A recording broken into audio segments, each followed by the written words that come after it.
Hello guys and welcome back to my channel. It's good to connect with all of you after such a long time. A lot has changed since the last time I posted on YouTube.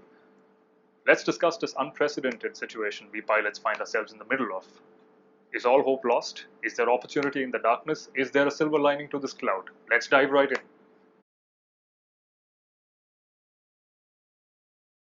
Before I start, I must thank all of you for bringing me up to more than 17,000 subscribers on YouTube. I'm glad all of you are liking the content. Go ahead and share this video with friends of yours who need help with commercial pilot training. Remember, our goal has always been to bust the myths surrounding commercial pilot training. So go ahead, like, comment, and subscribe. So what changed in 2020? 2019 seemed good, really good for aviation. Airlines were expanding, fleet additions, network expansions, the works. And then suddenly from nowhere, this happens. I was flying close to 70 hours in March and everything came to a grinding halt. Domestic and international traffic came to an absolute halt. We actually thought this would just be a ripple that we'd get over in a few months, but here we are closing in on August and things don't seem to be getting better. Friends, let this be your biggest reality check in terms of pilot life. Things get unpredictable. Granted, the other unpredictabilities surrounding pilot life may not be as harsh as this one. You may become temporarily medically unfit, you may get grounded for various other reasons. A couple of weeks, a little bit of training, a little bit of medical help, and you're back on your feet. This time, however, it is very different. The unpredictability has been a little harsh on all of us, with very good reason, don't get me wrong. The spread of this thing is dangerous and every single precaution must be taken. Flying is important to a lot of us, but safety of health and life always comes first. But if you are a student pilot who's already enrolled in a CPL or an integrated ATPL course, or you are a student pilot looking to join a CPL or an integrated ATPL course, what should you do now? Are a lot of people telling you flying is never going to be the same again? Are they telling you the airlines are never going to recover from this blow? Think about it for a moment. Do you really think that's possible? Since time immemorial, mankind has traveled, whether it is for work, for pleasure, for holidays, honeymooning, backpacking. Do you think all of that is going to come to an end? Do you really think you are never going to be in a situation in life where a friend of yours comes and tells you, let's go to Goa next weekend or let's go to Bangkok next weekend? Think about it for a moment. Do you think that's possible? Do you think that's plausible? So let's bust this myth right here. Aviation will get back to normal. It may take some time, but it certainly will get back to normal. How soon it's going to take for international aviation to get back to normal? We don't know yet, but it will. International aviation as an industry is very robust and I'm sure it will get back to normal sooner than later with all the required safety norms in place. But in the meanwhile, if I was a student pilot right now and I was getting into my commercial pilot's license or integrated ATPL course right now, I would make a few changes to my game plan. Let's divide your game plan into 5 parts. 1. Slow it down. 2. Take up another course along with your CPL. 3. If you finish your CPL and there aren't any jobs, become a flight instructor. 4. Do not rush into your type rating. And 5. Get on your ATPL exams. So one of the most important things a student pilot can do right now is to slow his training down. If you intended on finishing your CPL or integrated ATPL in 2 years, give yourself 3. Enjoy the journey a little more. Space it out a little more. If a navigation examination requires you to study for just 2 months, give yourself 4. I bet you'll understand the books a lot more if you study for 4 months as compared to 2. And I understand you may need just 2 months to crack that navigation examination, but I bet you will need 4 months of studying once you get to an airline and start your SLF. There is another distinct benefit of slowing your flight training down. How many of you have gotten in touch with me to ask me how to fund a CPL? Whoever is funding your CPL, whether it is you, your parents, your guardians, whoever, gets a lot more time to space out his investment if you slow down your CPL training.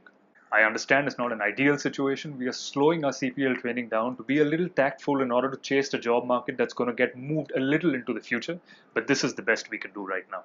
Number 2, take up another course along with your flying. How many of you have gotten in touch with me to ask me if a graduation or a degree level course makes a difference to your pilot job? And how many times have I told you that it makes no difference to your pilot job whatsoever, whether you are a graduate or not, but it's always a good idea to educate yourself. Since you are spreading your pilot training over a period of 3 years, why not do a graduation along with your CPL? For example, the Mumbai University offers a BSc Aviation course, which is a 3-year course and more or less an expanded version of your CPL and ATPL syllabus. Why not take up a BSc Aviation along with your CPL? So by the time you're done with your CPL, you're probably also done with a BSc Aviation, which is a 3-year degree course. The airlines are back on track and life is good again. Number 3, become a flight instructor on Cessnas. It's not a bad idea to become an instructor on a single engine trainer like a Cessna or a Piper. Speak to your chief flying instructor about an AFI or assistant flight instructor's course. Remember guys, A flight instructor's job at a flying school is a paying job, and the experience you gain flying a single engine trainer like a Piper or a Cessna is invaluable. You'll be flying manually and by first principles. It will make you a much better airline pilot one day. Remember, you've become a pilot to enjoy flying, so whether you fly a Boeing or an Airbus or a Cessna or a Piper, enjoy the flying. An assistant flight instructor's rating involves about 20 hours of flying after your CPL. You'll be trained by your CFI and your license will be endorsed with an AFI or assistant flight instructor's rating. This is specific to India. Number 4, do not rush into your type rating. Okay, we're getting a little serious now, guys. A type rating is a very expensive course and a very short course. A type rating usually lasts between 45 to 60 days and it will set you back anywhere between 12 to 20 lakh Indian rupees.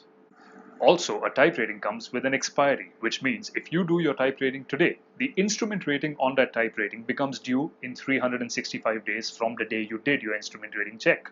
So be smart. If you see there aren't any airline jobs coming in the near future, don't rush into a Boeing 737 or an Airbus A320 type rating right away. Use option 3 and become a flight instructor rather than investing in a type rating because you're going to have to renew the instrument rating of that type rating within a year from now. Also, the benefit of a type rating is it's a very short course. It's about 45 to 60 days. So eventually, when you see the market opening up and when you see the airline jobs coming, dive into the type rating then. Till then, hold on to that type rating. Don't rush into it. Number 5, finish your ATPL exams, and this is my personal favorite. If you are an Indian CPL with a multi-engine rating, you automatically become eligible for your Indian ATPL examinations.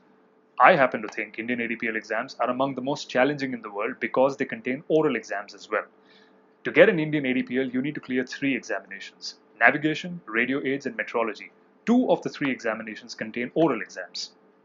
Consider yourself privileged as an Indian pilot if you join an airline with your ATPL examinations done, because I've noticed once you join an Indian airline, your ATPL examinations tend to take a backseat because airline training is extremely challenging. Best case scenario, get all 3 ATPL examinations, written and oral, done before you join an airline. If not, at least a couple of them. And yes, I happen to know that a lot of Indian pilots think getting your ATPL exams done too early is a bad idea because the exams have a 5-year validity on them. But remember, the number of hours required to get an Indian ATPL is just 2,000. Once you join an airline, the 2,000 hours will come very quickly.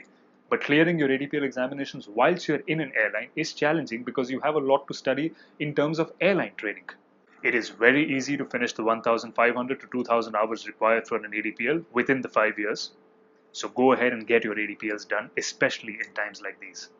So there you have it, guys. These are the 5 things I consider most important for student pilots to do during challenging times like these. Times will get better, times will change. Let's learn from the experience we're going through right now. I hope that all pilots have the strength to overcome the situation we are in right now. Guys, help pilots out. Motivate pilots. They need your help right now. As always, if you like these videos, like, comment, subscribe, share them with as many aspiring commercial pilots as you can to bust the myths surrounding commercial pilot training. Until my next video, to safe skies and safer landings. Adios.